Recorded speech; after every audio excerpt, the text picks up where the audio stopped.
solving some systems of equations.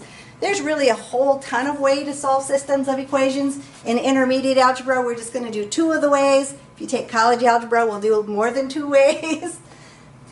So, first way, solving by substitution. If one of the equation is already solved for x or y, or is easily solved for x or y, then substitution is a good method to use. If y is equal to 3x minus 4, we're going to substitute that into the second equation in place of the y. So rewriting the second equation, we're going to have 4x plus 3, and in place of the y, we're going to put the 3x minus 4. That's going to equal 27. We then solve that like we solved all those other equations before this. Getting rid of our parentheses. 4x, 3 times 3x would give me plus 9x. 3 times minus 4 would be minus 12, equals 27. Combining my like terms, 4x plus 9x would give me 13x minus 12 equals 27. We then have to move the 12 to the other side, so we're going to add our 12. 13x equals 39. And of course the last step is dividing by our coefficient of 13, so x is equal to 3. If you're not getting a nice whole number answer, go back and check your work. I believe all these ones come out to nice whole number answers, or at least integer answers, because they might be negative. Once I found x, I'm going to go back up here to my first equation and find y.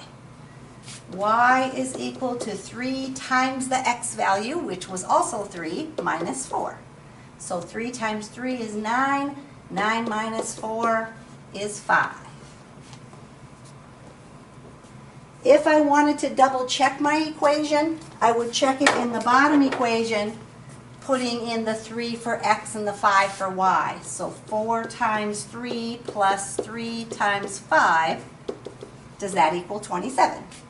Well, 4 times 3 is 12, 3 times 5 is 15, and sure enough, 12 plus 15 is 27, so I know, yep, I did it right.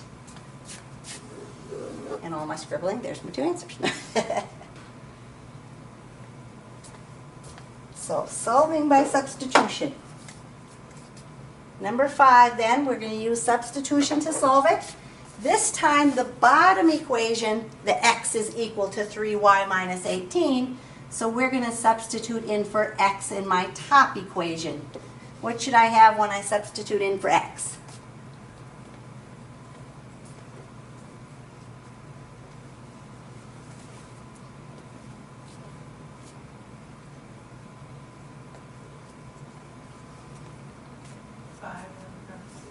Five and then parentheses. 3y minus 18 plus 4y equals 5. So we just replace the x here with the 3y minus 18 from the second equation.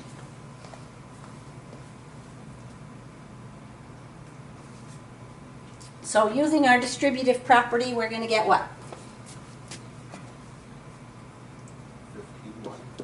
15y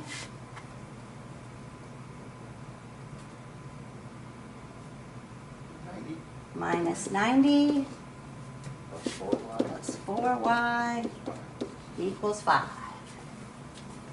Combining our like terms, 15y plus 4y.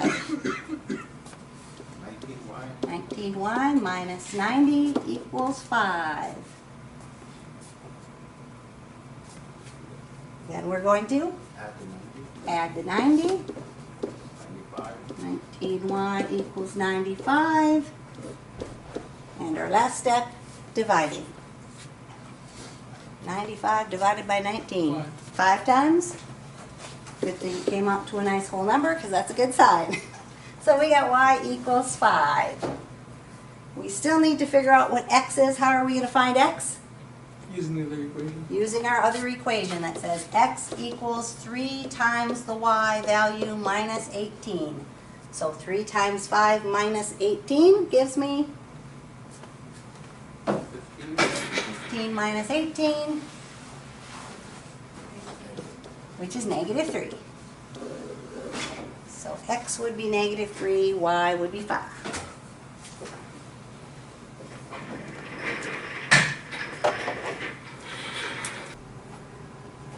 So number 6, we're using substitution to solve the system of equations. We need to have one of our equations either solve for x or y, and neither of them are. But if I look at the top equation, I can easily enough solve that for y by moving the x term to the other side. So y is going to equal, I have negative 5, and when this comes over here, we have to add our 3x.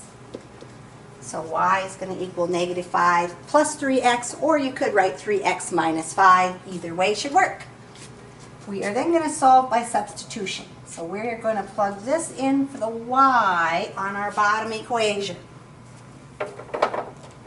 So rewriting our bottom equation, it starts off with 2x minus 5 times that y value, but in place of the y, we're going to write negative 5 plus 3x equals 12. In order to solve that, we're going to get rid of our parentheses. So using my distributive property, 2x, negative times a negative is a positive 25. Negative times a positive would be minus 15x equals our 12. So if I combine my like terms, 2x minus 15x would be negative 13x plus 25 equals my 12. Solving that, I am going to subtract my 25. So negative 13x is going to equal 12 minus 25 would be negative 13. Then, of course, my last step, just dividing by my coefficient of negative 13. Negative divided by negative gives me a positive, and 13 divided by 13 is 1. So x is going to equal 1. When I go back and I want to find my y, I could really substitute it into any of these three equations, but because I've already rearranged that first one and solved it for y, it's easier to put it in where it has the y equals. Y equals negative 5 plus 3 times the x value, and in for the x value we can put 1. So negative 5 plus 3 gives me negative 2, so y would equal negative 2. Checking that out, 2 times 1 minus 5 times negative 2, does that equal 12? 2 plus 10, sure enough, is 12. So yep, it checks out. X is equal to 1 and y is equal to negative 2.